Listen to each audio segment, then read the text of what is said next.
Hello اور deep expert reviews کے اس نئے تفصیلی جائزے میں خوش آمدید۔ آج کا موضوع شروع کرنے سے پہلے ایک چھوٹی سی بات بتانا ضروری ہے۔ جی وہ اے آئی والا ڈسکلیمر ہے نا؟ ہاں بالکل، دیکھیں ہماری یہ آڈیوز دراصل اے آئی کی مدد سے تیار کی گئی ہیں، تو ہو سکتا ہے کہ اس میں تلفظ کی یا پھر جنس کے حوالے سے کوئی چھوٹی موٹی غلطی ہو جائے۔ یہ تمام مواد خالصتاً تعلیمی مقاصد کے لیے ہے، تو بس یہ بات ذہن میں رکھنی ہے۔ بالکل صحیح کہا، اور یہ بھی بتاتے چلیں کہ ہم یہاں کتابوں اور ان کے نظریات کی گہرائی میں جاتے ہیں۔ آج ہم جس تحریر کو جس کا پوسٹ مارٹم کرنے والے ہیں وہ مشہور مفکر نوم چومسکی کی کتاب میڈیا کنٹرول ہے۔ جی، اور ایک اور اہم ڈسکلیمر دیتی چلوں، اس جائزے میں جو بھی سیاسی آراء، تاریخی واقعات یا جو نظریات زیر بحث آئیں گے وہ صرف اور صرف مصنف کے ہیں۔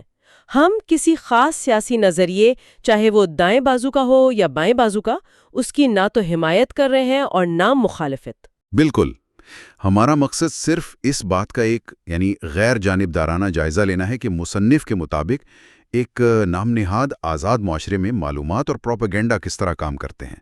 تو چلے اس بات کی تہہ کھولتے ہیں۔ میں سوچ رہی تھی کہ ہم ہمیشہ سنتے ہیں کہ جمہوریت کا مطلب ہے عوام کی طاقت، لیکن چومسکی تو ایک بالکل ہی مختلف تصویر دکھا رہے ہیں۔ کیا جمہوریت کا مطلب واقعی کھیل کے میدان میں اترنا ہے یا محض تماشائی بن کر کھیل دیکھنا؟ یہی تو سب سے بڑا سوال ہے۔ اگر ہم تاریخ کو دیکھیں، خاص طور پر 17ویں صدی سے لے کر آج تک، تو جو طاقتور طبقہ ہے اس نے ہمیشہ جمہوریت کے اس دوسرے تصور کو ہی اپنایا ہے، یعنی عوام کو دور رکھنے کا تصور۔ اچھا، لیکن یہ تو جمہوریت کی پوری تعریف کے ہی خلاف ہے۔ جی، بظاہر ایسا ہی لگتا ہے، لیکن ان کا ماننا ہے کہ طاقت اور فیصلہ سازی صرف چند مخصوص اور سمجھدار لوگوں کے ہاتھ میں ہونی چاہیے۔ اب مسئلہ یہ ہے کہ جب معاشرے میں آزادی بڑھ جائے تو آپ لوگوں کو زبردستی خاموش نہیں کر سکتے۔ ہاں، ظاہری بات ہے، آپ ہر کسی کے سر پر ڈنڈا لے کر تو نہیں کھڑے ہو سکتے، تو پھر کیا کیا جائے؟ تو پھر آپ کو مجبوراً ان کے ذہنوں کو کنٹرول کرنا پڑتا ہے، اور جدید تاریخ میں ریاستی سطح پر اس کا جو سب سے پہلا اور کامیاب تجربہ ہوا وہ پہلی جنگ عظیم کے دوران امریکہ میں کیا گیا۔ وہ ووڈرو ولسن کی حکومت والا دور، وہ تو کافی حیران کن کہانی تھی۔ بالکل، 1916 کی بات ہے۔ ولسن صدر بنے تو ان کا نعرہ تھا فتح کے بغیر امن۔ اس وقت امریکی عوام مکمل طور پر جنگ کے خلاف تھی، وہ بالکل امن پسند لوگ تھے۔ تو پھر ایسا کیا ہوا کہ ایک پوری امن پسند قوم اچانک سے خون کی پیاسی ہو گئی؟ ہوا یہ کہ حکومت تو جنگ میں جانا چاہتی تھی، اب انہیں عوام کی رائے بدلنی تھی۔ اس کے لیے انہوں نے باقاعدہ ایک حکومتی پروپیگنڈا مشینری بنائی جسے کرل کمیشن کہا جاتا ہے۔ اور میں نے پڑھا کہ انہوں نے صرف 6 ماہ کے اندر سب کچھ بدل دیا، صرف 6 مہینے۔ یہ کیسے ممکن ہے؟ ایسا تو نہیں ہو سکتا کہ راتوں رات کسی کے دماغ کا سافٹ ویئر ہی تبدیل کر دیا جائے؟ ایسا ہی ہوا تھا، اور اس میں برطانوی پروپیگنڈا منسٹری کا بھی بہت بڑا ہاتھ تھا۔ انہوں نے اخبارات اور پیمفلیٹس کے ذریعے انتہائی خوفناک قسم کی جھوٹی کہانیاں گھڑیں۔ جھوٹی کہانیاں کس قسم کی؟ جیسے یہ مشہور کیا گیا کہ جرمن فوجی بیلجیم میں چھوٹے بچوں پر مظالم ڈھا رہے ہیں، ان کے ہاتھ کاٹ رہے ہیں۔ اب دیکھیں، جب آپ لوگوں کو ایسی جذباتی اور خوفناک کہانیاں سناتے ہیں تو ان کی عقل کام کرنا چھوڑ دیتی ہے۔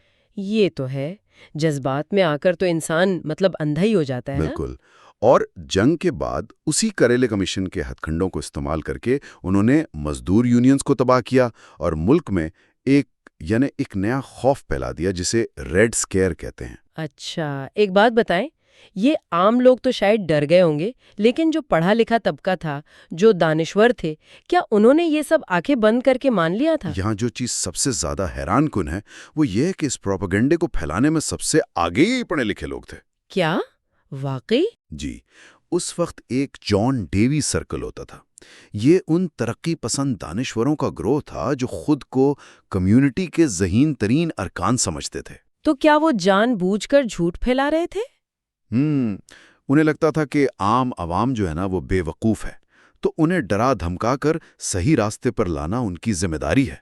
انہوں نے بڑے فخر سے اس پروپیگنڈے کا حصہ بننا قبول کیا، اور آپ کو پتہ ہے بعد میں ہٹلر جیسے لوگوں نے اسی ماڈل سے سبق سیکھا تھا۔ ارے واہ، یہ تو بڑی عجیب سی غرور والی سوچ ہوئی کہ ہم پڑھے لکھے ہیں تو ہم عوام کے دماغ سے کھیل سکتے ہیں، اور ظاہر ہے جب یہ تجربہ جنگ میں اتنا کامیاب رہا تو انہوں نے سوچا ہوگا کہ اسے امن کے دور میں بھی استعمال کیا جائے۔ 100%۔ اور یہیں سے ایک بڑے مشہور نظریہ دان والٹر لپمن کا نام سامنے آتا ہے۔ اس نے معاشرے کو 2 حصوں میں بانٹ دیا۔ 2 حصوں میں کیسے؟ ایک طرف تو ایک چھوٹی سی اقلیت تھی جسے اس نے مخصوص طبقہ کہا، یہ وہ لوگ ہیں جو فیصلے کرتے ہیں، اور دوسری طرف اس نے عام عوام کو رکھا، اور عوام کے لیے اس نے جو لفظ استعمال کیا وہ تھا پریشان کن ہجوم۔ پریشان کن ہجوم؟ یہ تو بڑی توہین آمیز بات ہے۔ تو اس نظریے کے تحت عوام کا کام کیا رہ جاتا ہے پھر؟ عوام کا کام صرف یہ ہے کہ وہ الیکشن کے دن باہر آئیں، ان مخصوص لوگوں میں سے کسی ایک کو اپنا لیڈر چنیں، اور پھر واپس جا کر خاموشی سے تماشائی بن جائیں۔ یہ تو جمہوری تصور کے بالکل ہی خلاف ہے۔ یہ تو ایسا ہوا کہ جیسے کتاب میں ایک تشبیہ دی گئی ہے کہ آپ کسی 3 سال کے بچے کو اکیلے سڑک پار نہیں کرنے دیتے، تو یہ حکمران بھی عوام کو ایسا ہی بچہ سمجھتے ہیں جنہیں فیصلے کرنے کی آزادی نہیں دینی چاہیے۔ بالکل ایسا ہی ہے۔ یہ لوگ خود کو ایک شفیق باپ اور عوام کو ایک ناسمجھ بچہ سمجھتے ہیں۔ اور ایک اور حیرت انگیز بات بتاؤں؟ جی بتائیے۔ چومسکی یہاں مارکسزم، لیننزم اور لبرل جمہوری نظریے کا موازنہ کرتے ہیں۔ بظاہر تو یہ دونوں ایک دوسرے کے بالکل الٹ لگتے ہیں، ہے نا؟ ہاں بالکل، ایک کیپٹلزم کی طرف ہے اور ایک کمیونزم کی۔ لیکن دونوں کی بنیاد ایک ہی ہے۔ لینن کا بھی یہی ماننا تھا کہ ایک ہراول دستہ ہونا چاہیے، یعنی انقلابیوں کی ایک چھوٹی جماعت جو عام لوگوں کو زبردستی اس مستقبل کی طرف دھکیلے جو وہ خود سمجھنے سے قاصر ہیں۔ دونوں ہی سسٹمز میں عوام کو بیوقوف سمجھا جا رہا ہے، بس نام مختلف ہے۔ لیکن دیکھیں، آپ کسی کو منہ پر تو نہیں کہہ سکتے نا کہ تم بیوقوف ہو اور بس چپ کر کے تماشائی بنے رہو، لوگ تو بغاوت کر دیں گے۔ تو اسی لیے اسی مقصد کے لیے پبلک ریلیشنز یعنی PR کی انڈسٹری نے جنم لیا تاکہ ذہنوں کو کنٹرول کیا جا سکے۔ اچھا، PR انڈسٹری کا آغاز اس طرح ہوا؟ یہ 1930 کی دہائی کی بات ہے نا، جب مزدوروں نے ہڑتالیں شروع کی تھی؟ جی، جب ویگنر ایکٹ کے بعد مزدور منظم ہونے لگے تو کاروباری طبقے کو خطرہ محسوس ہوا۔ انہوں نے ان ہڑتالوں کو کچلنے کے لیے موہاک ویلی فارمولا ایجاد کیا۔ یہ موہاک ویلی فارمولا کیا تھا؟ کیا اس میں طاقت کا استعمال ہوتا تھا؟ نہیں، طاقت کا نہیں۔ انہوں نے کمیونٹی کے لیڈروں اور اخبارات کو استعمال کر کے ہڑتالی مزدوروں کو معاشرے کے دشمن کے طور پر پیش کیا، اور اس سے بھی بڑھ کر انہوں نے بڑے ہی کھوکھلے قسم کے نعرے متعارف کروائے۔ کھوکھلے نعرے؟ کس طرح کے نعرے؟ جیسے امریکنزم یا ہمانگی، یا پھر جیسے خلیجی جنگ کے دوران ایک نعرہ بہت چلا تھا، ہماری فوج کی حمایت کریں۔ تو اس سب کا اصل مطلب کیا ہے؟ ظاہری بات ہے کوئی بھی اپنی فوج کے مخالفت تو نہیں کرنا چاہے گا۔ اصل میں ان نعروں کا کوئی مطلب ہوتا ہی نہیں ہے۔ کتاب میں بڑی دلچسپ مثال ہے کہ یہ ایسا ہی ہے جیسے کوئی پوچھے، کیا آپ آئیوا کے لوگوں کی حمایت کرتے ہیں؟ ہاں، اس سوال کا تو کوئی سر پیر ہی نہیں ہے۔ کوئی کیا جواب دے گا اس کا؟ بالکل، اور یہی اس پروپیگنڈے کی کامیابی ہے۔ جب آپ ایسے بےمانی نعروں میں الجھ جاتے ہیں تو آپ اصل پالیسی پر بات ہی نہیں کر پاتے۔ تو اصل مقصد لوگوں کی توجہ اس سوال سے ہٹانا ہوتا ہے کہ کیا آپ حکومت کی موجودہ پالیسی کی حمایت کرتے ہیں یا نہیں، کیونکہ پالیسی پر تو بحث ہو سکتی ہے لیکن حب الوطنی پر کوئی کیا بحث کرے گا؟ 100% درست۔ لیکن دیکھیں، صرف نعروں سے تو لوگوں کو ہر وقت خاموش نہیں رکھا جا سکتا نا، انہیں مصروف بھی رکھنا ہوتا ہے۔ ہاں، تو اس کے لیے وہ کیا کرتے ہیں؟ لوگوں کی توجہ مسلسل کیسے بھٹکائی جاتی ہے؟ اس کے لیے ایک طریقہ استعمال ہوتا ہے جسے رضامندی کی تیاری کہتے ہیں۔ اس میں عوام کو ٹی وی، سپر باؤل اور مختلف قسم کے سٹ کامز میں مکمل طور پر الجھا دیا جاتا ہے۔ یہ تو مجھے کسی جادوگر کے کرتب کی طرح لگ رہا ہے، جیسے وہ ایک ہاتھ سے تماشائیوں کی توجہ بھٹکاتا ہے تاکہ دوسرے ہاتھ سے کرتب دکھا سکے اور کسی کو پتہ بھی نہ چلے۔ بہت اچھی تشبیہ دی آپ نے، لیکن بعض اوقات ایسا ہوتا ہے کہ گھریلو مسائل بہت بڑھ جاتے ہیں۔ جیسے صحت کی سہولیات نہیں ہے، تعلیم نہیں ہے، غربت ہے، پھر یہ ٹی وی کے شوز کام نہیں آتے۔ تو جب لوگ ٹی وی سے بور ہو جائیں یا مسائل انہیں تنگ کرنے لگے، پھر یہ لوگ کیا کرتے ہیں؟ پھر باری آتی ہے خوف کی، ایک کے بعد ایک نئے دشمن پیدا کیے جاتے ہیں۔ نئے دشمن مطلب جیسے کوئی بیرونی خطرہ؟ جی بالکل، کبھی روسی حملہ کا ڈر، کبھی بین الاقوامی دہشت گرد، کبھی صدام حسین تو کبھی کیوبا۔ اگر ہم اسے ذرا وسیع تر تناظر میں دیکھیں تو اس خوف کا مقصد یہ ہوتا ہے کہ لوگ ڈر کر اپنے لیڈروں کے پیچھے چھپ جائیں، تاکہ وہ اپنے گھریلو مسائل پر سوال اٹھانا ہی بند کر دیں، کیونکہ جب جان کو خطرہ ہو تو انسان روٹی یا ہسپتال کے بارے میں تھوڑی سوچتا ہے۔ ایسا ہی ہے، اور خوف پیدا کرنے کے ساتھ ساتھ اپنے ہر قدم کو جائز قرار دینے کے لیے ایک اور بہت بڑا کام کیا جاتا ہے، اور وہ ہے تاریخ کو مسخ کرنا۔ تاریخ کو مسخ کرنا، یہ تو بہت سنگین بات ہے۔ بالکل، اس کی سب سے بڑی مثال ویتنام سنڈروم کا علاج ہے۔ Vietnam syndrome? یہ کیا چیز ہے؟ کیا یہ کوئی بیماری تھی؟ حکمران طبقے کی نظر میں تو یہ بیماری ہی تھی۔ دراصل جنگ کے بعد امریکی عوام جنگوں کے خلاف ہو گئی تھی، تو حکمرانوں نے اس امن پسندی کو ایک بیماری کا نام دیا اور اسے ختم کرنے کے لیے پوری تاریخ کو دوبارہ لکھا۔ یعنی انہوں نے حقائق کو بدل دیا؟ جی، اور یہ کتنا کامیاب ہوا اس کا اندازہ یونیورسٹی آف میساچیوسیٹس کی ایک ریسرچ سے ہوتا ہے۔ انہوں نے امریکیوں سے پوچھا کہ ویتنام جنگ میں کتنے لوگ مرے ہوں گے۔ تو لوگوں نے کیا جواب دیا؟ انہیں کچھ تو اندازہ ہوگا۔ لوگوں کا اوسط جواب تھا کہ شاید 1 لاکھ کے قریب۔ اچھا، اور اصل تعداد کیا تھی؟ اصل تعداد 30 لاکھ سے 40 لاکھ کے درمیان تھی۔ او مائی گاڈ، ویٹ، مطلب 30 سے 40 لاکھ لوگ مرے اور عوام سمجھ رہی ہے کہ صرف 1 لاکھ؟ یہ تو بہت ہی بڑا دھوکہ ہے۔ اور یہ دھوکہ صرف پرانی تاریخ تک محدود نہیں ہوتا، میڈیا کی خبروں میں بھی منتخب حقائق پیش کیے جاتے ہیں۔ جو چیز ان کے حق میں ہو اسے نمایاں کر دیتے ہیں، جو خلاف ہو اسے دبا دیتے ہیں۔ کوئی مثال ہے اس کی آج کے دور کے حوالے سے، یا پرانی ہی کوئی؟ 1986 کی مثال لیتے ہیں۔ مئی کا مہینہ تھا۔ کیوبا کا ایک شخص تھا، ارمانڈو ولاڈارس۔ اس نے جیل میں اپنے ساتھ ہونے والے تشدد پر ایک کتاب لکھی۔ کیوبا تو امریکہ کا دشمن ملک تھا نا اس وقت؟ بالکل، تو امریکی میڈیا اور سیاستدانوں نے اس کتاب پر خوب شور مچایا، اسے ہیرو بنا دیا۔ لیکن بالکل اسی مہینے ایل سلواڈور میں ایک انسانی حقوق کے کارکن ہربرٹ انایا اور ان کے ساتھیوں پر انتہائی ہولناک تشدد کیا گیا۔ تو میڈیا نے اس پر بھی بات کی ہوگی پھر؟ نہیں، بالکل نہیں، کیونکہ ایل سلواڈور کی حکومت کو امریکہ کی مکمل پشت پناہی حاصل تھی۔ اس خبر کو امریکی میڈیا نے مکمل طور پر دبا دیا۔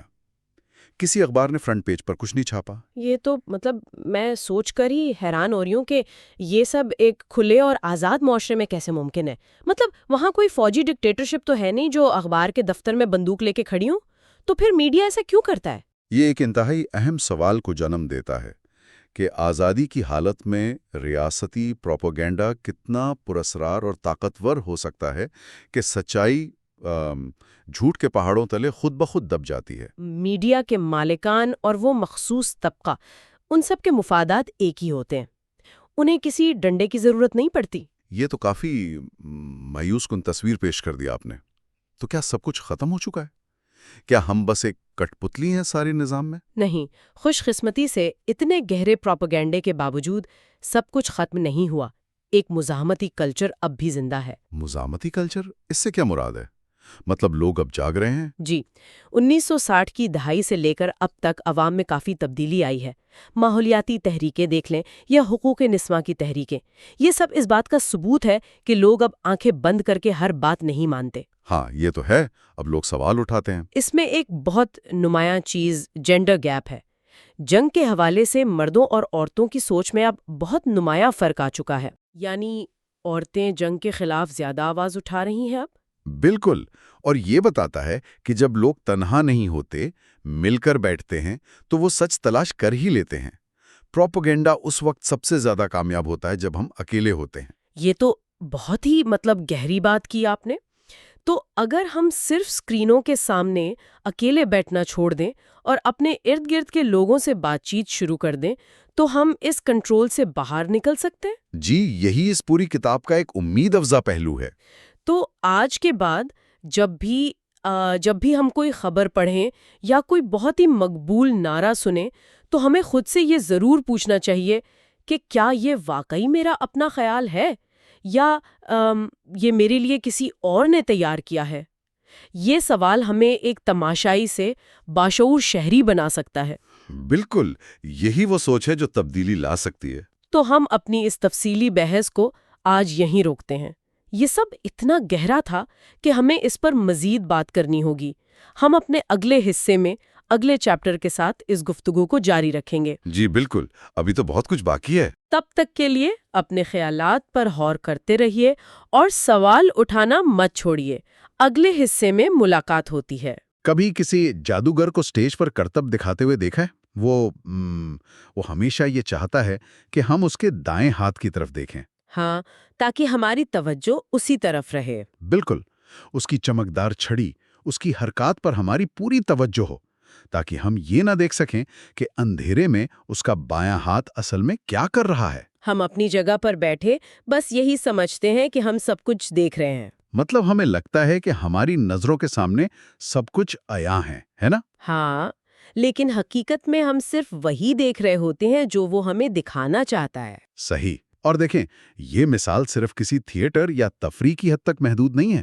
جب بات آتی ہے جنگ کی، عالمی سیاست کی یا بین الاقوامی تنازعات کی، تو یہ کرتب محض تفریح نہیں رہتا۔ بالکل، یہ تو بہت خطرناک ہو جاتا ہے۔ بہت خطرناک، اور بعض اوقات جان لیوا شکل اختیار کر لیتا ہے۔ ہم سمجھتے ہیں کہ ہمارے سامنے تمام حقائق موجود ہیں، ہم بہت باخبر ہیں بھائی۔ لیکن در حقیقت سب سے اہم معلومات خاموشی سے ہماری نظروں سے اوجھل کر دی جاتی ہیں۔ اور یہی وہ پراسرار نقطہ ہے جہاں سے ہم آج کے اس گہرے مطالعے کا آغاز کر رہے ہیں۔ آج کی یہ نشست خاص اس لیے بھی ہے کیونکہ ہم ایک انتہائی اہم موضوع کے حتمی اور آخری حصے پر پہنچ چکے ہیں۔ جی ہاں، بالکل حتمی حصہ ہے۔ ہاں، ہم نے پچھلی کچھ نشستوں میں جس طرح معلومات کے نظام کو سمجھا ہے، آج ہم اسے ایک فائنل شکل دیں گے۔ چلیں اس کی تفصیل میں جاتے ہیں۔ ہمارا آج کا مشن یہ کھوج لگانا ہے کہ میڈیا کس طرح حکومتی جنگوں کو محض سیاسی یا معاشی مفادات کے بجائے ایک اخلاقی مہم کے طور پر پیش کرتا ہے۔ مطلب ایک ہولی وار بنا دیتا ہے اسے۔ ہاں، اور ہم یہ بھی دیکھیں گے کہ بڑی بڑی اسکرینوں پر کیے جانے والے سرکاری دعووں اور زمین پر بکھری حقیقتوں میں کتنا بڑا تضاد ہوتا ہے۔ آج کے جو ہمارے ذرائع ہیں وہ ہمیں یہ سمجھنے میں مدد دیں گے کہ خبروں کے اس نہ رکنے والے سیلاب میں ہم سے کیا چھپایا جا رہا ہے۔ یہاں سب سے حیران کن بات یہ ہے کہ پروپیگنڈا کا مطلب ہمیشہ یہ نہیں ہوتا کہ کوئی شخص ٹی وی پر بیٹھ کر سری جھوٹ بول رہا ہو۔ مطلب یہ ایک بہت بڑی غلط فہمی ہے۔ اچھا، تو پھر اصل پروپیگنڈا کیا ہے؟ دیکھیں، ایک انتہائی کامیاب اور مؤثر پروپیگنڈا نظام وہ ہے جو جھوٹ بولنے کے بجائے مخصوص اور اہم ترین سچائیوں کو غائب کر دے۔ انہیں بالکل سین سے ہی ہٹا دے۔ بالکل، انہیں اس طرح منظر نامے سے ہٹا دے کہ کسی کو ان کی کمی کا احساس تک نہ ہو۔ آج ہم جن حوالوں پر بات کر رہے ہیں ان میں خلیجی جنگ کی ایک بہت ہی زبردست مثال موجود ہے۔ مطلب 1990 سے 91 کے دور کی بات کر رہی ہیں آپ؟ جی ہاں، یہ ایک آنکھیں کھول دینے والی مثال ہے جس سے ثابت ہوتا ہے کہ کیسے ایک پورے طبقے کی آواز کو مکمل طور پر بلیک آؤٹ کیا جا سکتا ہے۔ یہ تو واقعی، اور یہ مثال عراقی جمہوری اپوزیشن کی ہے۔ مطلب اگست 1990 سے لے کر مارچ 91 تک کا وہ نازک دور جب جنگ کے بادل منڈلا رہے تھے۔ صحیح۔ اس وقت امریکی میڈیا کے مین سٹریم میں اس اپوزیشن کی آواز کو مکمل طور پر دبا دیا گیا۔ اور ذرا غور کریں، یہ کوئی معمولی لوگ نہیں تھے۔ یہ یورپ اور دیگر خطوں میں مقیم وہ پڑھے لکھے عراقی تھے جن میں بینکرز، انجینئرز، ماہرین تعلیم شامل تھے۔ اور سب سے اہم بات یہ کہ یہ وہ لوگ تھے جو خود صدام حسین کے شدید ترین ظلم کا شکار رہے تھے۔ بالکل، ان کے خاندانوں نے زیادتیاں سہی تھیں، لیکن اس سب کے باوجود وہ اپنے ملک پر غیر ملکی بمباری نہیں چاہتے تھے۔ ہاں، وہ ایک پرامن حل اور سفارت کاری کے حق میں تھے۔ وہ عراقی پارلیمانی جمہوریت چاہتے تھے اور یہی ان کی سب سے بڑی غلطی تھی۔ غلطی؟ پرامن حل چاہنا غلطی کیسے ہو گئی؟ دیکھیں نا، اگر ہم اس وقت کے حالات کا باریک بینی سے جائزہ لیں، ان کی سوچ اور ان کا مطالبہ بالکل وہی تھا جو عالمی امن کی تحریکوں کا تھا۔ وہ تشدد کے خلاف تھے۔ اب میڈیا کے کام کرنے کا طریقہ کار سمجھیں۔ اچھا، اگر یہ پڑھے لکھے عراقی ٹی وی پر آ کر یہ کہنا شروع کر دیتے کہ ہاں ہم پر بمباری کریں، ہمارے شہروں کو تباہ کر دیں، تو یقین جانیے وہ ہر بڑے نیوز چینل کی شہ سرخی ہوتے۔ واہ، انہیں ہیرو بنا کر پیش کیا جاتا پھر تو۔ بالکل، لیکن چونکہ ان کا پرامن موقف اس وقت کی امریکی حکومت کے جارحانہ جنگی بیانیے سے ٹکرا رہا تھا نا، اس لیے ایک منظم طریقے سے ان کو خبروں سے غائب کر دیا گیا۔ یہ تو بالکل ایسا ہے جیسے کسی انتہائی اہم عدالتی مقدمے میں جہاں کسی کی زندگی اور موت کا فیصلہ ہونا ہو، وہاں سب سے مضبوط گواہ کو ہی کمرہ عدالت سے باہر نکال دیا جائے۔ ہاں، تاکہ جج اور جوری کو پتہ ہی نہ ہو کہ ایسا کوئی گواہ موجود ہے اور وہ اپنا من پسند فیصلہ سنا دیں۔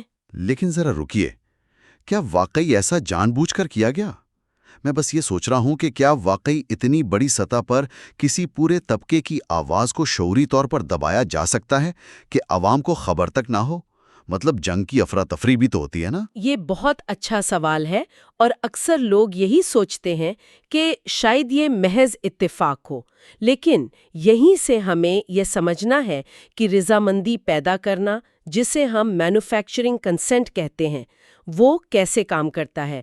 یہ کوئی ایسا عمل نہیں ہے کہ چند لوگ ایک اندھیرے کمرے میں بیٹھ کر سازش کر رہے ہوں۔ تو پھر یہ سب کیسے ہوتا ہے؟ یہ ایک پورا ادارہ جاتی ڈھانچہ ہے۔ میڈیا کے اندر موجود فلٹرز اس طرح کام کرتے ہیں کہ جو معلومات ریاستی بیانیے کو کمزور کریں وہ خود بخود غیر اہم قرار پا جاتی ہیں۔ جب ایک ریاست جنگ کی طرف جا رہی ہو تو جرنیل اور حملے کی تیاریاں ہی سب سے بڑی خبر ہوتی ہیں۔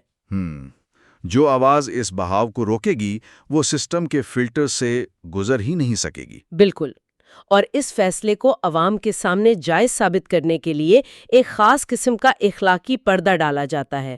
کہا جاتا ہے کہ جاری حد کا انعام نہیں ملنا چاہیے اور طاقت کے ذریعے اس کا فوری جواب دینا چاہیے۔ بظاہر تو یہ دلیل بڑی خوبصورت لگتی ہے، لیکن یہاں بات واقعی بہت دلچسپ ہو جاتی ہے، کیونکہ اگر ہم تاریخ کے صفحات پلٹیں نا تو یہ اخلاقی اصول جگہ جگہ ٹوٹتا ہوا نظر آتا ہے۔ کس طرح؟ مثال کے طور پر جب خود امریکہ نے پاناما میں جارحیت کی، وہاں اپنی مرضی کی حکومت لانے کے لیے فوجی مداخلت کی، تو کیا اس نے اپنے ہی خلاف بمباری کی؟ کیا اس وقت یہ اصول لاگو ہوا؟ ظاہر ہے نہیں۔ بالکل نہیں، اور اس سے بھی بڑی مثال افریقہ کی ہے۔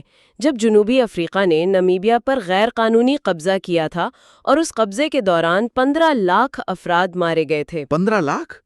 1.5 ملین لوگ؟ جی ہاں، تو اس وقت وہ اخلاقی اصول کہاں تھا؟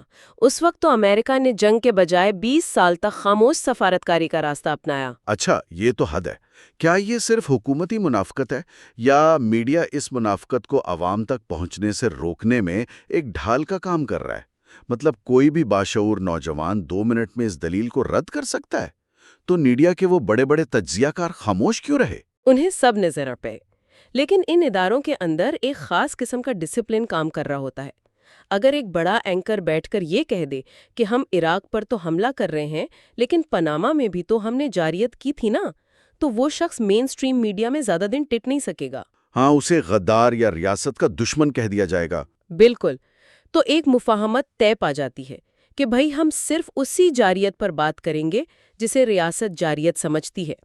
اور یہ بات ہمیں اس کتاب کے ایک بہت ہی دلچسپ تصور کی طرف لے جاتی ہے، ایک خیالی مریخ کے صحافی کی مثال۔ اوہ، وہ مریخی صحافی والا حصہ یہ بہت زبردست ہے۔ ذرا تصور کریں کہ ایک صحافی مریخ سے زمین پر آئے، وہ بالکل غیر جانبدار ہو کر دنیا کو دیکھے، تو اسے کیا نظر آئے گا؟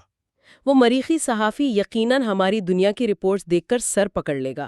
اگر وہ 2001 کے بعد شروع ہونے والی دہشت گردی کے خلاف جنگ کو دیکھے تو وہ کہے گا کہ بھئی یہ تو کوئی نئی بات نہیں ہے، یہ تو بالکل 1980 کی دہائی کا بیانیہ ہے۔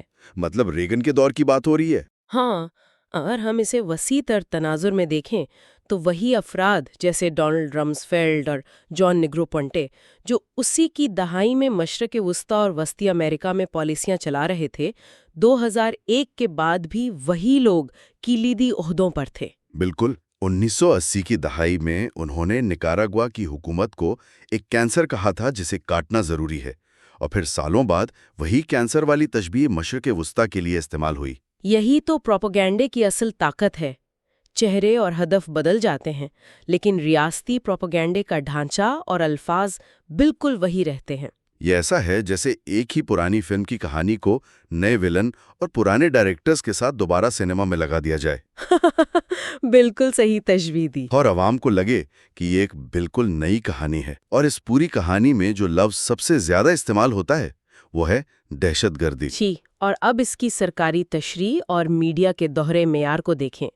آپ کو معلوم ہے، امریکی حکومت کے اپنے عسکری مینولز میں دہشت گردی کی بہت واضح تعریف موجود ہے۔ کیا تعریف ہے وہ؟ اس کے مطابق سیاسی، مذہبی یا نظریاتی مقاصد حاصل کرنے کے لیے خوف پیدا کرنا یا تشدد کا استعمال کرنا دہشت گردی ہے۔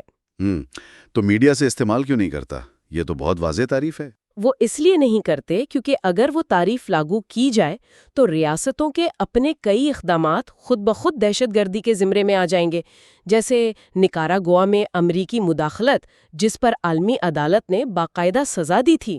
تو مطلب انہوں نے اپنے بچاؤ کے لیے ایک الگ ہی تعریف گھڑ لی۔ ہاں، ایک انتہائی آسان تعریف، اور وہ یہ ہے کہ دہشت گردی وہ ہے جو دوسرے ہمارے خلاف کرتے ہیں، ہم جو کرتے ہیں وہ تو دفاع ہے۔ واہ! اور اس دوہرے معیار کی کیسی کیسی خطرناک مثالیں ہیں۔ مجھے ایڈمرل بائس کا وہ بیان یاد آ رہا ہے، اکتوبر 2001 کا، جب انہوں نے افغان عوام کو باقاعدہ دھمکی دی تھی کہ جب تک وہ اپنی قیادت تبدیل نہیں کرتے حملے جاری رہیں گے۔ بالکل، اور اگر سرکاری تعریف کے مطابق دیکھیں تو یہ بین الاقوامی دہشت گردی کی ایک واضح درسی مثال ہے، ایک پوری آبادی کو بمباری سے ڈرانا تاکہ حکومت بدلی جا سکے۔ اور ذرا سوچیں، اگر ہیٹی یا نکراگوا کا کوئی رہنما امریکہ کو ایسی دھمکی دے دے کہ ہم تم پر حملے کرتے رہیں گے تو کیا ہوگا؟ اوہو، اسے تو فوراً دنیا کا سب سے بڑا دہشت گرد قرار دے کر اس ملک کو تباہ کرنے کی باتیں شروع ہو جائیں گی۔ یہی منافقت ہے۔ اور 1985 میں بیروت کی مسجد کے باہر جو کار بم دھماکہ ہوا تھا، وہ بھی تو اسی کی ایک ہولناک مثال ہے نا۔ عین نماز کے وقت دھماکہ ہوا اور کتنے لوگ مارے گئے۔ جی ہاں، عورتیں، بچے، سب نشانہ بنے، لیکن چونکہ اس میں CIA کا تعاون شامل تھا، اسے کبھی مغربی مین سٹریم میڈیا میں دہشت گردی نہیں کہا گیا، اسے ایک سیکیورٹی آپریشن کا نام دے دیا گیا۔ لیکن یار، جب کوئی شخص یہ کہتا ہے کہ ہمیں دوسروں پر وہی اخلاقی اصول لاگو کرنے چاہیے جو ہم خود پر کرتے ہیں، تو کیا اسے امریکہ مخالف یا اخلاقی مساوات کا طعنہ نہیں دیا جاتا؟ بالکل دیا جاتا ہے، اور یہی پروپیگنڈا سسٹم کی اصل کامیابی ہے۔ وہ عوام کی رائے کو کنٹرول کرتا ہے اور معلومات کو تنہا کر دیتا ہے۔ جب سوال اٹھانے والوں پر غدار کا لیبل لگتا ہے تو عام آدمی ڈر کر خاموش ہو جاتا ہے۔ ہاں، اسے لگتا ہے وہ اکیلا ہی ایسا سوچ رہا ہے۔ صحیح، اور اس کی سب سے بڑی مثال جنوری 1991 کا وہ واشنگٹن پوسٹ اور ABC کا سروے ہے۔ وہ سروے وہ تو بہت ہی حیران کن تھا۔ مطلب اس سروے کے مطابق 2/3 امریکی عوام چاہتے تھے کہ کویت سے عراقی انخلا کو عرب اسرائیل تنازع کے حل سے جوڑ دیا جائے۔ وہ پرامن سفارتی حل چاہتے تھے۔ اور اس میں سب سے حیران کن بات یہ نہیں تھی کہ عوام کیا چاہتے تھے، حیران کن بات یہ تھی کہ عراق نے باقاعدہ طور پر بالکل یہی پیشکش کی تھی۔ کیا بات کر رہی ہیں؟ عراق نے خود یہ پیشکش کی تھی؟ جی ہاں، لیکن میڈیا نے اسے سرے سے رپورٹ ہی نہیں کیا، اور جن 2/3 لوگوں نے سروے میں یہ جواب دیا، انہیں ایسا لگا کہ شاید پوری دنیا میں وہ اکیلے ہی احمق ہیں جو سفارتکاری کی بات کر رہے ہیں۔ یہ تو ظلم ہے۔ ان لوگوں کو احساس کمتری میں مبتلا کر دیا گیا کہ تم غلط سوچ رہے ہو، حالانکہ اکثریتی عوام اور مخالف ملک دونوں ایک ہی پیج پر تھے۔ اور یہ بھی چھپایا گیا کہ اس وقت جو پابندیاں لگائی گئی تھیں وہ پہلے ہی کام کر رہی تھیں، ان پر کوئی بات نہیں کی گئی۔ اس سے ایک اہم سوال پیدا ہوتا ہے نا کہ متبادل راستے کیا ہیں؟ بالکل۔ مائیکل ہاورڈ نے تجویز دی تھی کہ 9/11 جیسے واقعات کو ایک بین الاقوامی عدالت کے ذریعے مجرمانہ سازش کے خلاف پولیس آپریشن کے طور پر حل کیا جا سکتا تھا، لیکن طاقت کے استعمال کو ترجیح دی گئی۔ تو اس سب کا مطلب کیا ہے؟ مطلب ہم کہتے ہیں کہ آج کے دور میں معلومات کی بھرمار ہے، ہر طرف خبریں ہیں، لیکن دراصل یہ معلومات کے زیادہ ہونے کا مسئلہ نہیں ہے، بلکہ یہ اس بات کا ثبوت ہے کہ اہم ترین معلومات ہم تک پہنچنے ہی نہیں دی جاتی۔ بالکل درست، اور اسی کے ساتھ ہم اس کتاب کے گہرے مطالعے کے اختتام پر پہنچ گئے ہیں۔ ہماری آج کی اس ساری گفتگو کا نچوڑ یہ ہے کہ میڈیا کم از کم مین سٹریم میڈیا صرف خبریں نہیں دیتا، تو وہ کیا کرتا ہے؟ وہ رضامندی پیدا کرنے کی ایک باقاعدہ مشینری ہے۔ جمہوری معاشروں میں حکومتیں اب جسمانی طاقت سے زیادہ ذہنی طاقت استعمال کرتی ہے۔ حقائق کو چھپانا سب سے بڑا ہتھیار ہے۔ واقعی۔ اور آج کی اس نشست کو ختم کرنے سے پہلے ذرا اس پر غور کریں۔ یہ میرا ایک سوال ہے سب کے لیے۔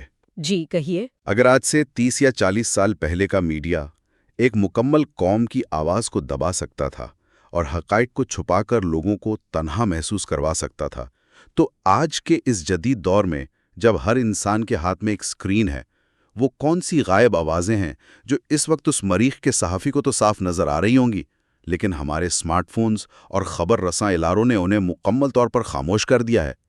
آج اندھیرے میں وہ بایاں ہاتھ کیا کرتب دکھا رہا ہے؟